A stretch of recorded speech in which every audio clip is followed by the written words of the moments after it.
Hello and welcome to Your Friend in the Darkness podcast. I'm your host, Stephanie Vergano, and I'm so excited to be launching this project of mine today on a very special day. Today is the birthday, or what would have been the third birthday, of my eldest son, Remy, and I hope in some way that he will be a patron to this podcast and also the inspiration behind it. So, a little bit about myself. I'm married. I have 3 children, one in heaven, one earthside, and one in my belly. He's probably coming out within the next 8 to 10 weeks. And yeah, this project has kind of come about through a few different things. I'll probably do another podcast leading you through the ins and outs of how we got here. But yeah, the main things to know about me is that I'm based in regional New South Wales. I like to play the violin, and I have a background in school teaching and inclusive education. And I think the aim of this podcast, I think it's really sort of geared towards women of faith, in particular the Christian faith, and about holding out hope through periods of darkness in our life, which forms us and kind of informs us too, and they're things that we carry with us. And I think the death of my son is going to be my major sorrowful mysteries in life. And yeah, we'll be delving into all kinds of topics. Some of the guests that we have coming up are going to be speaking on things such as postpartum depression and anxiety. And yeah, I'd love to share a bit of my birth story actually with Remy, as today's the day to reflect on it. And yeah, I've done a couple of interviews and news articles about it, but I realized I hadn't really done one for myself. So I'm hoping this is the time to tell the story just from my own perspective and not with any particular pro-life spin or I guess even in the context of my own marriage, like as a couple, but just to share as a woman what this process was like for me and the birth story. We all love a good birth story. So Remy's, I guess it was the pregnancy that just kind of went from bad to worse.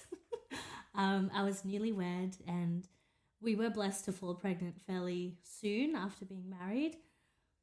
And my husband quickly turned into a carer because I was a spewing. And it was sort of during the COVID era, so I wasn't getting a lot of face-to-face care, and I didn't know what was normal in terms of illness. So it sort of took me by surprise when I had to abandon my studies. I'd sort of enrolled in a research program to eventually get into a PhD. So I was in the middle of that, was teaching, lecturing online, and I had to quit all that gradually. At first, I'm just like, oh, guys, I'm just a little sick. I think I'll turn the corner. But yeah, day by day, I was kind of stuck on the couch and my husband would have to leave me food in an esky. It was all a bit of a sad, tragic painting. Yeah, and I had a phobia of vomiting, which I've now been cured of through a few spewy pregnancies. And I think through this process, though, it taught me that I have to be open to accepting help. And I think that was a theme through this whole pregnancy and this whole birth of Remy. And, you know, things were kind of chugging along.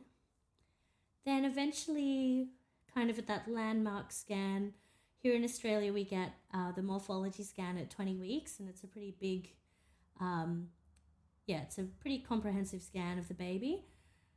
And that's when we kind of noticed that this baby was a bit small.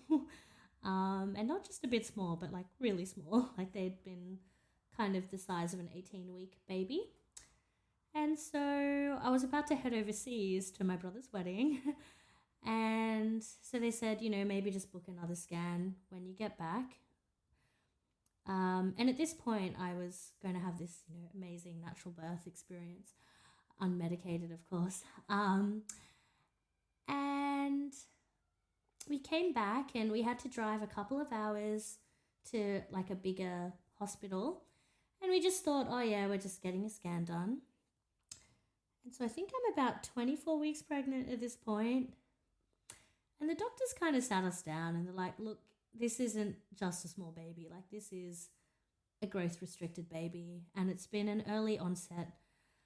And we were sort of then just given three options. We could stay at the hospital, be admitted, and give birth via cesarean. We could abort this child and then have another chance at falling pregnant and me not having scarring and, better chances of fertility. Or we could just wait and see. But this child, if we wait and see, they may pass away before we have a chance. And if we waited to have a natural birth, it may end up being, I guess, like a stillbirth situation. So both my husband and I were in complete shock because we just kind of got on a day trip for the day. He had work the next day, we had no clothes, and we were, 3 hours from home. And it was already, I think, the grace that was pouring out because we just had a moment, like we just found the hospital chapel and we were kind of shocked. We were about to become parents within, a matter of days. It could be today. And just processing everything. And it wasn't what I expected. And I think that's kind of what Remy did for me, is that married life, family life is not what you expect. And I'd sort of built up all these idols in my brain of what that could be. And I think sometimes even in faith, like we put certain things on a pedestal thinking, oh yeah, I'm going to get married, that's the goal. And Remy taught me that it's so much more than that. And so we're in this chapel and we kind of come back, and during that time there was already a specialist meeting, lots of doctors meeting together, and they'd managed to get this case. And the doctors kind of gave us a fourth option, in a sense of, how about you come back in a week? Like, go home, get prepared, and if this baby can survive in utero, we can intervene. And if not, they can also support that part of things too. So we were kind of sent home, and it was really quite, just a devastating moment. Not what I expected. And then there were all these like mystical things happening. There were floods happening on the highway, and I had another check-in with the local hospital, and by that point there was a traveling gynecologist, and he's like, what are you still doing here? Like, you need to go back to the big hospital. They'll look after you there. And he kind of had this, I guess, like even surreal or like a lucid moment. He was, even though it was in the public system, he saw that we were, Christians, and he kind of shared with us. He said, sometimes there's just people that are trying to do the right thing, holy people that face great trials. And he sort of, I think he was just kind of encouraging us. And it kind of set the tone. So we stopped off at a friend's house, and she gave us some holy water and this beautiful little statue of Our Lady of Valiankani, who's known for some healing miracles as well. And she ended up coming with us when Remy was born. And we got to the hospital and we checked in, and kind of like, it felt like I was handing myself in like to jail somehow, because I knew my freedom would then be limited a little. But yeah, there was just a lot happening in the background. Like, my parents had been overseas and there was a petrol crisis happening. This was in 2022. And they managed to find this way back. Because, I was giving birth well ahead of time. So we started this kind of daily process once I was admitted, of scanning the baby in the morning and the night. And it was kind of this unfolding, I guess. So day by day, we'd check how baby was doing, and if there were any markers, then I'd give birth. Yeah, the other thing I'd like to mention is giving birth to me at that point in time.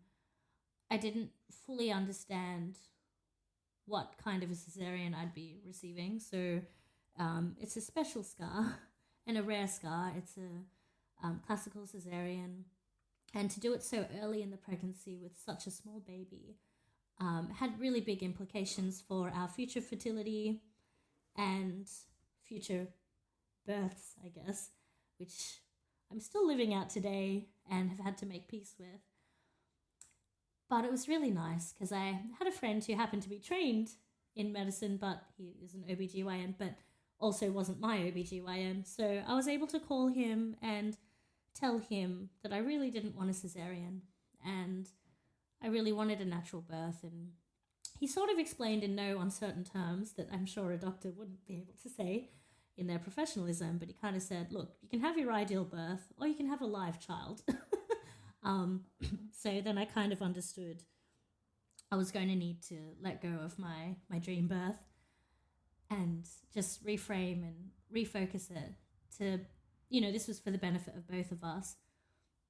And I found out later that had we not saved Remy's life, it would have been very likely that I would have become ill as well in the process. So by saving Remy, he actually saved me too. And I think, yeah, that's just another really beautiful theme with Remy's life, is that he helped all of us in different ways. So the day of his birth came. My parents had just arrived from overseas and started the road trip to get to where we were. And I had all the support. Like, we were in a foreign town, and then my beautiful in-laws had also just gotten a place for us to stay. And, there was no time frame in any of this. Like, we had no idea. Were we going to give birth to a live child? Was he going to survive? Were we going to be there for a whole year? Were we going to be there for hours? Like, there was no certainty whatsoever to this situation. And even the choices that we made, they didn't make any more certainty, in a sense, because we still wouldn't know what those outcomes would be. And so yeah, we were in a hospital, and that particular evening there had been a Catholic priest, and he came to visit me. He heard that there was a Catholic in the hospital, and he prayed this beautiful prayer over me about being a mother and about how I had carried this baby for a special amount of time. And then he went away, and then about 20 minutes later he comes back and offers me Holy Communion, which was such, like, it was the perfect preparation for me for what was about to happen, because we would then have a scan that would show that the baby was starting to struggle and that he would need to be born soon. So that started happening, and it was a real whirlwind, being prepared for that surgery. There was drips going, extra drips going. I'd already had some preparation needles as well, the steroids to help the baby. Then the magnesium drip was going, the saline was going, catheters were coming in, and cannulas were all up. And yeah, it was a real whirlwind, and the general energy was of concern from the medical team. And I still remember being sort of wheeled in to the theatre, and I was kind of saying, I'm terrified. And I'd started shaking even before any of that, the spinal or things that actually cause shaking were coming in, because it was pure terror that I was experiencing. And but the nurses were so beautiful and compassionate, and they just said, you know what, we're scared too. And we'd be scared. And I had a good reason to be scared. I was giving birth so early. We were going to be doing, something quite invasive to try and save this baby's life. And honestly, it was the most joyful of my moment of my life, though, when Remy came. I had sensed he was going to be a boy, and he was a boy. And that was the first thing I asked my husband. And he kind of like, they wheeled him past really quickly. And I said, you need to go to him and see him. And yeah, he was born at exactly 11:11 p.m. that night. And he was breathing by himself when he came out at 25 weeks and 5 days. And he was perfect. Like, truly, just, I marveled at who this little baby was. He was 390 grams. And I just couldn't believe that he was here and he was alive and that he was with us. And I was just kind of in this big blur. Like, I just had to, then eventually they finished up the operation. You know, you're taken to another space, you're given some icy water. And I was just trying to move my legs as much as I could, because once I could move them, they could wheel me over to go see him and meet him. But it was this big, overwhelming moment to see the big machines he was hooked up to, all of these amazing, I guess, you know, life-saving devices for this little boy. He was so little. Yeah, so I just really marveled at him. I was able to like reach my hand into the humidity crib and touch his foot, but otherwise that was about as much contact as he could handle. I waited 10 days to hold him, then another 22 days after that. And yeah, it was a really special but intense period after giving birth, because I was sort of on the ward, but my baby was in another space. It was COVID. We couldn't, you know, there was quite a few restrictions happening. And somehow it felt like I'd given birth, but I was just staring at this little whiteboard where the nurses put their goals, and they wrote his name in capital letters. And I thought, yes, I've given birth to a concept, because I couldn't quite be with him.